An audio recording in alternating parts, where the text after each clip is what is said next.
મહત્વપૂર્ણ અપડેટ આવી રહી છે અમદાવાદમાં ગુજરાત એટીએસે ઝડપેલા 3 આતંકીના કેસમાં એટીએસની તપાસમાં સામે આવી છે ચોંકાવનારી માહિતી, જ્યાં આતંકી અહેમદ સૈયદે પોતાના ઘરમાં જ બનાવી હતી લેબોરેટરી। આ તસવીરો આપ જુઓ કે જ્યાં લેબોરેટરીના તમામ દ્રશ્યો છે તે સ્પષ્ટ થઈ રહ્યા છે। અહીંના હૈદરાબાદના અસલ મંજિલના મકાન નંબર 9માંથી તેણે આ લેબ બનાવી હોવાની વિગતો મળી છે અને આ લેબોરેટરીમાં રસાયણોનું મિશ્રણ કરીને રાઇઝિન કેમિકલ બનાવવામાં આવતું હતું। એટીએસે 6 લિટર ઝેરી રસાયણ પણ અહીંથી જપ્ત કર્યું છે। એટીએસે અલગ અલગ રસાયણ જપ્ત કરી એફએસએલમાં તપાસ અર્થે મોકલ્યું છે। લેબોરેટરી તૈયાર કરવા અહીં અબુ ખદીજાએ મોકલ્યા હતા રૂપિયા 1 લાખ, તેનો પણ ખુલાસો થઈ રહ્યો છે।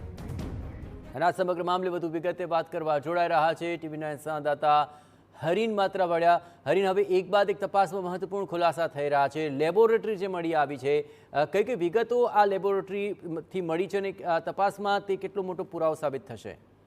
બિલકુલ, જે ગુજરાત એટીએસ દ્વારા 3 આતંકીઓની ધરપકડ કરી હતી અને ત્યારબાદ એક બાદ એક ખુલાસાઓ થઈ રહ્યા છે।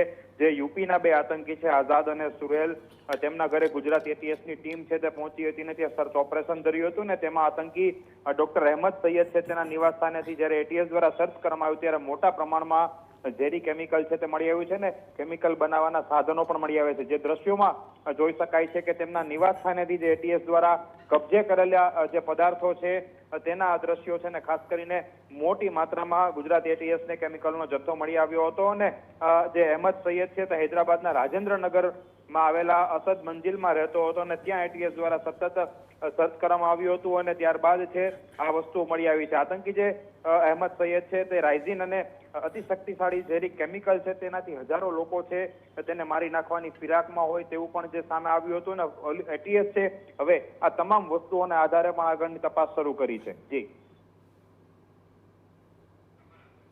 બિલકુલ હરીન, તમામ ગતિવિધિઓ પર આપ નજર રાખતા રહેજો। તો હવે એટીએસે 6 લિટર ઝેરી રસાયણ ઝડપી પાડ્યું। આ લેબોરેટરી એક મહત્વપૂર્ણ પુરાવો સાબિત થશે।